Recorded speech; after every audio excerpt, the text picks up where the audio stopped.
He was England's boy king, crowned at just 9 years old, a child caught in the web of power, politics, and fate. But few realized that Edward VI didn't just die young. He died slowly, painfully, and some say poisoned. This is the chilling final chapter of the son of Henry VIII. Born in 1537 to Jane Seymour, Henry VIII's third and beloved wife, Edward was the male heir England had waited for. His birth was hailed as a miracle. His mother died just days later, but Edward was the future, and the realm poured its hopes into the tiny prince. By the time he was crowned in 1547, Edward was intelligent, devout, and serious beyond his years. But beneath the crown weighed the sickness of a fragile body and the ambitions of those who ruled in his name. By the winter of 1552, something was wrong, horribly wrong. Edward began to cough, deep, tearing, chest-rattling coughs, soaked in blood. His once rosy cheeks turned waxy and sunken. His fingernails grew blue. His limbs began to wither. Contemporaries wrote that his skin looked ashen.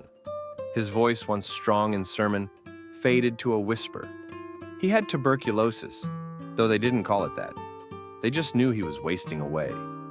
Every day, more blood, more sweat, more breathless nights. By the spring of 1553, Edward's body was in open revolt. He developed painful abscesses, festering boils that oozed yellow-green pus.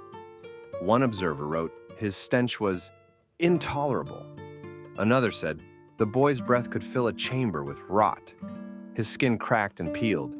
His gums bled, his teeth loosened. He couldn't eat. He couldn't walk. His royal bed became a soaked nest of sweat, mucus, and filth. And still, his advisors hid the truth. The dying king was propped up like a puppet, his speeches ghost-written, his body stuffed into layers of perfume-soaked linen to mask the rot. Imagine being 15, terrified, fevered, coughing your lungs out, and being told you must name your heir. Edward knew he was dying. He knew Mary, his Catholic sister, would undo his Protestant legacy. So, under pressure, he signed the Devise for the Succession, bypassing his bloodline for Lady Jane Grey. A decision born in sweat and agony. A dying boy's desperate attempt to control what came after, while he lost control of everything else. His body was skeletal by June. He could barely open his eyes. His sheets were reportedly so soiled with blood and discharge, they were burned rather than washed. His coughing turned into gasping. His fingertips turned black. One report described the room as sour with death. And then on July 6, 1553, Edward VI died. They didn't embalm him. His corpse was so decayed, so riddled with infection, they couldn't. Instead, his body was sealed in lead and buried quietly in Westminster Abbey.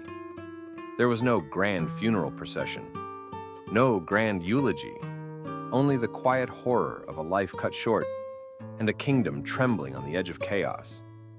Edward VI was meant to be England's savior, but in the end, he was a ghost of a king, remembered not for his reign, but for his agony.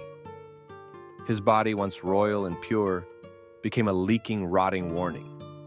That power, no matter how divine, cannot outlive decay.